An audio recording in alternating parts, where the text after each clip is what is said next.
Alright, so as I promised, here's my little video on what you first year should be bringing into your dorm if you're going to be living in residence for the first year. Number 1, bring a fridge. I know a lot of first years don't think this is necessary, but it totally is. I don't care who you are or whether or not you have a kitchen key, you definitely want to bring a fridge. Now, I'm not talking a full-size fridge because that is illegal. I'm talking like a 4.5 or under cubic feet fridge. Or otherwise your basic barb fridge. Basically, if you walk in any Home Depot, Canadian Tire, Home Hardware, Walmart, Zellers, any place like that, even a Sears, I think they sell them, you will see just your basic bar fridge. You want to get one. You can get them for under $100, which is a pretty good deal. You don't need anything elaborate. I know a lot of residences as well, especially at Glendon, I know this, they offer for you to rent a fridge for the year. Personally, I think it's really, really pricey and you're just better off buying one. You'll probably end up spending less if you buy one, and then it's yours. So, I mean, really. I also know that a lot of people will be offering to sell off their fridges at school, so if you wanted to wait a little bit and see if you could get one from another student on the cheap, you could definitely try. Or I would try Craigslist. Also a really good idea, especially if you're going to a bigger city. Other than that, buy one. Buy one, buy one, buy one. And also to go in the fridge, buy yourself a Brita filter and a bottle. I have one right here. This was my trusty water bottle all 5 years I was in university. Super, super handy.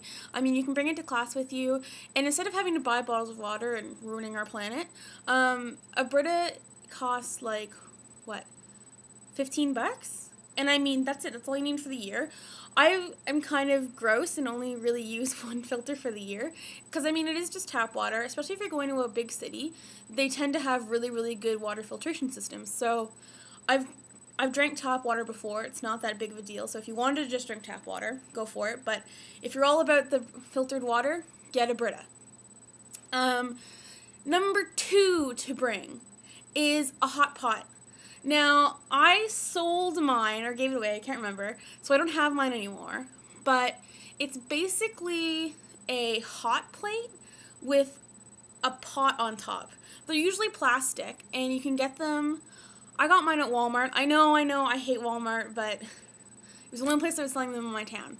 But I do know that Zellers sells them, again, Canadian Tire, Home Depot. Try all those places. Maybe not a Home Depot, but definitely a Canadian Tire. They sell the stuff like that, and you can get them for like $10, $20 the most. They're really cheap, and trust me, when you're living in residence, you tend to get really creative with them. I could actually make a pretty sweet grilled cheese with them, just saying. It's for those nights when, you know, the caf closes early, or you're sick of cat food, you want to make something yourself, you go out, buy a few groceries, and you can make some soup, some pasta. Again, you know, get creative. You can pretty much make anything in them. And they're really, really handy.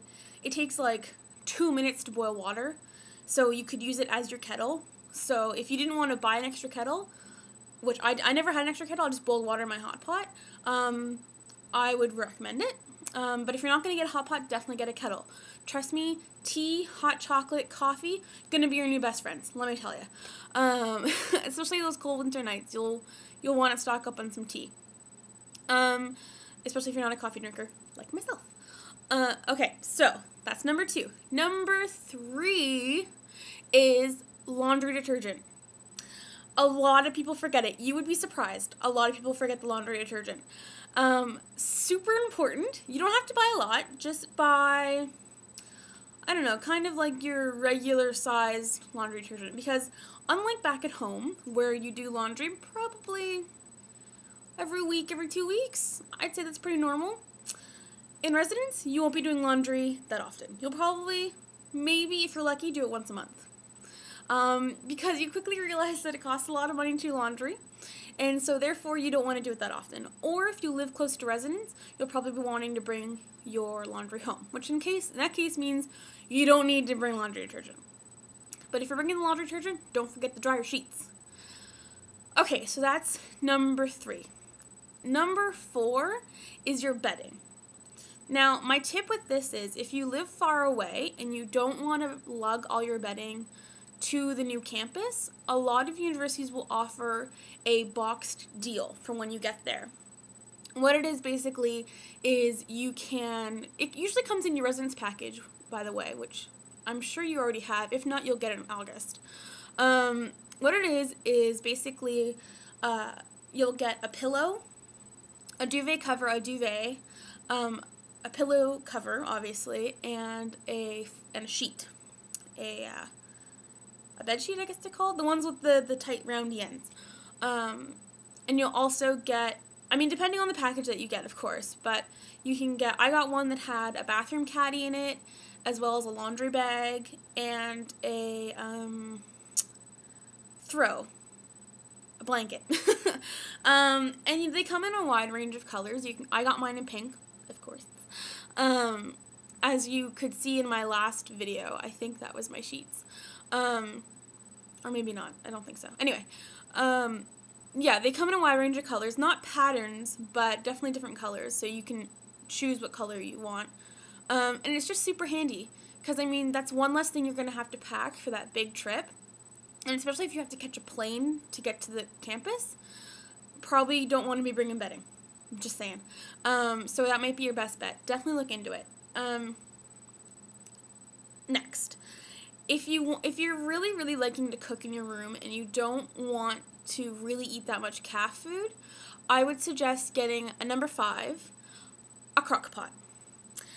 Now you can get one super cheap at Canadian Tire. I think I got mine for $10. I can't remember. It might have been on sale. I'm just saying. Like I said, you can get really, really creative with these as well. You can make ribs in them, soup, stew, chicken legs, pot roast. The options are endless. And if you get a crock pot, they'll come with a recipe book. So it'll tell you what stuff you can make in it. And they're super handy for what if you don't want to eat calf food, which, trust me, you will get sick and tired of, despite what everybody says. Yeah, so it's super, super handy. I'd recommend it. I had one. I also had a waffle maker, which, I got for $10 at Canadian Tire. God, it seemed really cheap. And it was super handy on Sundays when all I wanted was waffles. I'd have a tea party with all my girls, and we'd have waffles and tea. It's a great thing to think about.